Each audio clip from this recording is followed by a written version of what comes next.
बिस्मिल्लाहिर्रहमानिर्रहीम। अस्सलाम वालेकुम नाज़रीन, आप यूट्यूब और फेसबुक चैनल देख रहे हैं। मैं राना उज़ैर हूं।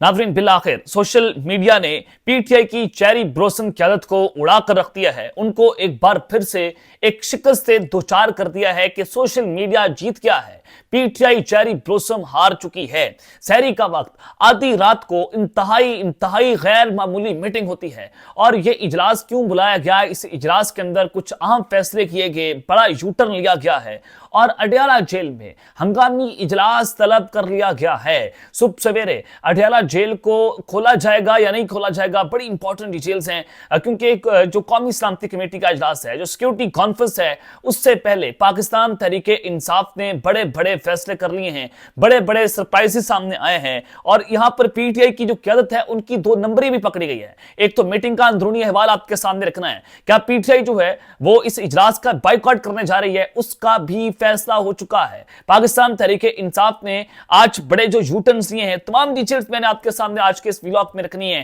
कि अब से कुछ घंटों के बाद ये सूरत-ए-हाल किस जानिब जाएगी कि जब आर्मी चीफ, दीगर अस्करी क़यादत ये सिक्योरिटी की कॉन्फ्रेंस में आने जा रही है। पीटीआई ने ऐन मौके पर जाकर एक बहुत बड़ा धचका दिया है। ये बड़ी इंपॉर्टेंट डिटेल्स हैं, लेकिन आगे बढ़ने से पहले आप सबसे दरख्वास्त के चैनल को सब्सक्राइब कर लें, बेल आइकन को दबा दें। आने वाली तमाम तरह अपडेट्स आपकी खिदमत में बर वक्त पेश होती रहें। नाज़रीन, सबसे पहले जो आज अस्करी क़यादत army chief general Asim Munir DG ISI जो है वो सियासी क़यादत को ब्रीफिंग्स देंगे। ये जो मुल्क में बढ़ती हुई दहशतगर्दी है उस पर बातचीत की जाएगी और ये मैंने आपको बताया था कि हुकूमत ने ऑल पार्टीज कॉन्फ्रेंस क्यों नहीं बुलाई।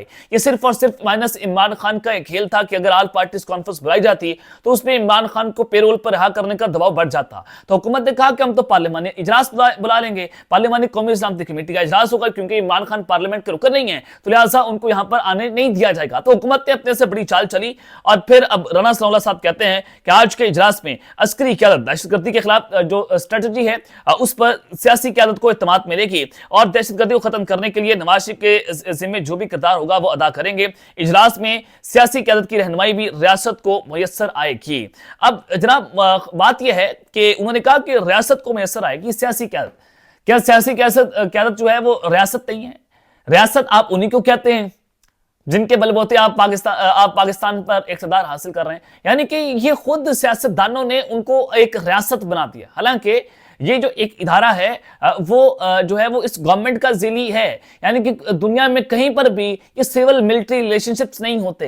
एक ही गवर्नमेंट होती है, वो सिविल गवर्नमेंट होती है और फिर उनके ज़िली इदारा जो है वो फौज का इदारा आता है। लेकिन यहाँ पर सियासतदानों की जो और ही डेफिनेशंस हैं, तो एक जनाब उन्होंने बात की राना सनाउल्लाह साहब ने, उन्होंने कहा कि पाकिस्तान तहरीक इंसाफ का नारा इमरान खान है तो पाकिस्तान है, ये गुमराही पर मबनी सोच है। ये समझते हैं कि इमरान खान के बगैर मुल्क आगे नहीं बढ़ सकता। पाकिस्तान तहरीक इंसाफ मुज़ाकराती टेबल पर नहीं बैठती तो टकरे मारती रहेगी। ये अपनी लाइन लेंथ ठीक करें। मुसल्लह अफवाज और अवाम में इतनी ताकत है कि दहशतगर्दी को खत्म कर देंगे। बिल्कुल दुरुस्त बात कि हमारी मुसल्लह अफवाज जो है बहुत मजबूत है। दहशतगर्दी के खिलाफ हम बहुत अरसे से जंग लड़ रहे हैं और 2001 से ये जंग लड़ रहे हैं। हमने अरबों डॉलर्स जो हैं वो जंग में झोंक दिए हैं। 70,000 से ज्यादा जानें पाकिस्तानियों की चली जा चुकी हैं। हमारी फौज के बलबूते हम यहाँ पर बड़ी सुकून की नींद सो रहे हैं। अगर ये जिस तरह से हमारी ज्योग्राफिकल लोकेशंस हैं, हमें बहुत सारे फ्रंट्स के ऊपर दुश्मन का सामना करना पड़ता है, वो हमारी फौज के बलबूते हम सारा कुछ उनका मुकाबला करने की हमारे मशक्कत है, वरना हम जो है वो हमारे में इतनी ताकत नहीं थी। ये बात बिल्कुल दुरुस्त है। लेकिन जनाब, अब जो ये कौमी सलामती कमेटी का इजलास होने जा रहा है, इधर आप उसके हवाले से खबरें सुन लें कि पाकिस्तान तहरीक इंसाफ ने बड़े बड़े सरप्राइजेस दिए हैं। एक तो आधी रात को जनाब जो है वो इंतहाई गैर मामूली इजलास होता है। आप उसका अहवाल सुन लें, फिर मैं आपको बताता हूं कि अब अडयाला जेल जो है वो खुलने जा रही है और पाकिस्तान तहरीक इंसाफ की क़यादत की दो नंबरी किस तरह से पकड़ी गई है और फिर इमरान खान की भी इस पूरी सिचुएशन के अंदर, इस पूरी गेम में जनाब एंट्री हो रही है। सबसे पहले तो जो पाकिस्तान तहरीक इंसाफ ने फैसला किया कि हम जो है वो इस इजलास के अंदर जाएंगे। उन्होंने 12 लोगों के नाम दे दिए। जो चीफ विप हैं आमिर डोगर साहब, उन्होंने नोटिफिकेशन निकाल दिया कि ये जो हमारे 12 लोग हैं ये कौमी सलामती कमेटी के इजलास में जाएंगे। तो उस वक्त मैंने ये खबर भी दी आपको कि ये माइनस इमरान खान की पहली ईंट रख दी गई है। पीटीआई जो है उन्होंने बगैर मुशावरत के इमरान खान को साइड पर रखकर ये फैसला किया है। तो सोशल मीडिया पर ट्रेंड चल गया, सोशल मीडिया पर दबाव बढ़ा। जैसे ही दबाव बढ़ा तो पाकिस्तान तहरीक इंसाफ की जो क़यादत है उनकी दौड़े लग गई कि जनाब अब हमारे साथ जो है वो खान ने जेल के अंदर वो करना है जो पहले कभी नहीं हुआ। तो लिहाजा फिर उमर अयूब साहब की आंख खुलती है। उन्होंने एक जो है वो लेटर लिखा याज सादिक साहब को। उन्होंने कहा कि हम हमारी फिलफौर ये सुबह सवेरे सहरी के बाद फिलफौर इमरान खान से जो है वो हमारी मुलाकात करवाई जाए और हमने इमरान खान से मुशावरत करनी है इस कौमी सलामती कमेटी के इजलास के हवाले से, तो हमारी मुशावरत इमरान खान से करवाई जाए। लेकिन सवाल ये है कि क्या स्पीकर कौमी असम्बली याज सादिक अड़ियाल जेल के दरवाजे इमरान खान के लिए खोल देंगे? क्या एक बार फिर से बैरिस्टर गौहर को आज सवेरे इमरान खान से मिलने भेजा जाएगा? यह एक सवाल अपनी जगह के ऊपर खड़ा हुआ है। मुझे नहीं लगता कि इमरान खान से आज जो हुकूमत है वो मुलाकात करने देगी या फिर हमारी जो ताकतवर हैं वो मुलाकात करने देंगे। अब हुकूमत को यहां पर मजीद खेलने का वक्त मिल गया कि अगर पाकिस्तान तहरीक इंसाफ जो है वो इस इजलास के अंदर नहीं आती तो हम कहेंगे ये गद्दार हैं, ये दहशतगर्द हैं। देखें जनाब, ये दहशतगर्दों के साथ खड़े हुए हैं, एक मुल्क और कौम के साथ नहीं खड़े हुए। अब हुकूमत का बयानिया असल में ये होगा। अब देखिए उमर अयूब साहब ने ये लेटर लिखा और ये बताया कि सोशल मीडिया का प्रेशर उन पर जरूर है, और उसके बाद पाकिस्तान तहरीक इंसाफ ने फैसला तो किया हुआ था कि हमने जो है वो वहां पर जाना है और हम जो है वो इस हवाले से जो इस कौमी सलामती कमेटी के इजलास के अंदर जनाब जाएंगे। अब खबर फिर आई कि पीटीआई की जो सियासी कमेटी है उसका इंतहाई अहम इजलास जो है वो चल रहा है, उसमें कुछ अहम फैसले जो है वो होंगे और उस इजलास से पहले तहरीक तहफ़्फ़ुज़ जाएंगे। अपोजिशन इत्तेहाद है, उनके तर्जुमान खुंज़ादा हुसैन ने यह बता दिया हमें कि तहरीक तहफ़्फ़ुज़ जाएं ने पाकिस्तान की क़यादत ने कल हुकूमत की जानिब से बुलाई जाने वाली कौमी सलामती कमेटी के इजलास में शिरकत न करने का असूली फैसला जारी कर दिया है।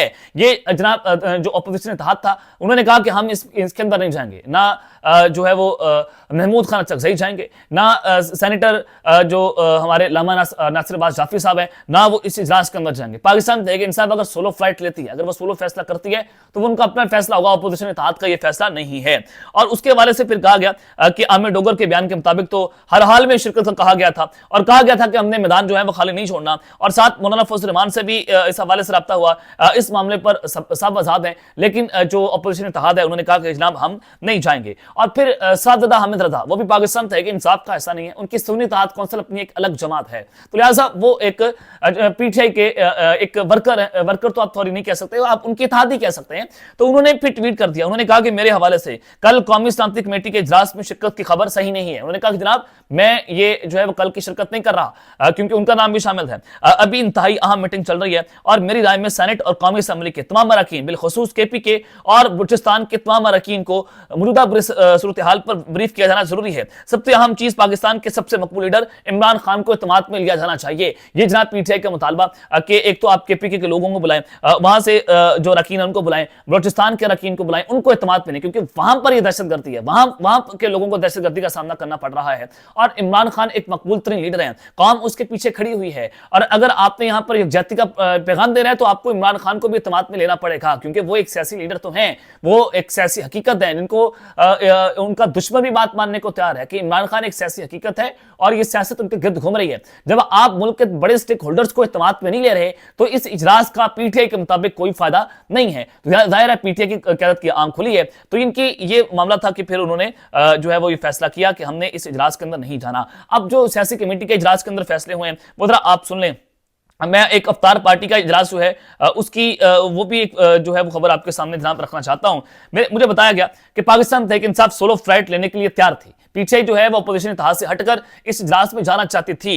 बैरिस्टर गौहर और दीगर क़यादत ने कल पार्लिमानी कमेटी के इजलास में जाने का फैसला कर लिया था, लेकिन अल्लामा नासिर अब्बास जाफरी और महमूद खान अचकज़ई जो है वो डट गए और अल्लामा साहब ने कहा कि अगर मसले का संजीदा हल निकालना है तो फिर पार्लियामेंट का मुश्तरका इजलास बुलाएं, बलूचिस्तान और केपीके के स्टेक होल्डर्स को बुलाएं, 3 रोज़ा जरगा करें जिसमें इमरान खान को भी दावत दी जाए और फिर जो फैसला सियासी क़यादत करे उस पर अमल हो। अगर कोई ये समझता है कि वो जो कहेगा वो सब मान लेंगे तो इससे मसला हल नहीं होगा। उन्होंने कहा कि हम उनकी हर बात नहीं मान सकते, अब हमारी बात सुनना पड़ेगी, फैसला सियासी क़यादत को करना पड़ेगा, उस पर अमल होगा। ये स्टेट है, ये रियासत है और बलूचिस्तान और केपीके से लोगों को बुलाया जाए, फिर हम जो है वो इसके अंदर जाएंगे, वरना हम इसका बायकॉट करेंगे। अब असल जो फाइनल डिसीजन है वो क्या है, अब आप जरा वो भी सुन लें। देखिए तहरीक तहफ़्फ़ुज़ ने पाकिस्तान की जानिब से केपीके हाउस में गुज़िश्ता रोज इफ्तार डिनर का एहतमाम किया गया। हैरत अंगेज तौर पर इस इफ्तार डिनर के दौरान पीटीआई की जो दस्तयाब क़यादत थी अल्लामा नासिर अब्बास और महमूद खान अचकज़ई को बयानिया में नरमी लाने की तलकीन करते हुए नजर आ रही थी कि हमें यहाँ पर जो है वो नरमी लानी चाहिए। सोने पर सागा इस इफ्तार डिनर में वो सहाफ़ी जो हैं वो भी जो गुज़िश्ता 2 सालों से इमरान खान को मुंह छुड़ाते हैं, वो जो रियासती बर्बरियत की हिमायत करते हैं वो भी मौजूद थे। पाकिस्तान तहरीक इंसाफ को जो इंतशारी करार देते हैं वो सहाफ़ी भी इसके अंदर मौजूद थे, उनको भी इस इफ्तार डिनर के अंदर मदऊ किया गया। और बल्कि पाकिस्तान तहरीक इंसाफ की क़यादत उनसे मशवरे भी लेती रही और उनसे वो मुतासर नजर आए। चेयरमैन पीटीआई इस हद तक तमगा लेने वाले साथियों से मुतासर थे कि वो उनके मशवरे पर कहने लगे कि आजकल के नौजवान हमें सियासत सिखाएंगे, यानी कि आजकल के जो सोशल मीडिया के बच्चे हैं वो हमें बताएंगे अपनी सियासत कैसे करनी है। यानी कि वो वहां पर इस तरह की बातें जो है वो कर रहे थे कि पीटीआई मुकम्मल तौर पर अपने सोशल मीडिया के वर्कर्स को डिसऑन कर रही है यहाँ पर। और जनाब उन्होंने जो है वो कहा कि सियासत में इन लोगों का किरदार कम से कम होना चाहिए। इमरान खान के नजरिए के साथ इस वक्त महमूद खान शख्सई और अल्लामा नासिर अब्बास जाफरी के अलावा कोई इस वक्त खड़ा हुआ नजर नहीं आ रहा। पीटीआई जो है वो अपने ही सोशल मीडिया के खिलाफ बोल रही है कि हम इन बच्चों से मुतासर नहीं होंगे, हम ये नहीं कर देंगे, हम वो कर देंगे। यानी कि ये जो है वो चेरी ब्लॉसम जो क़यादत थी उन्होंने उनको आज सोशल मीडिया ने फिर उड़ाकर रख दिया।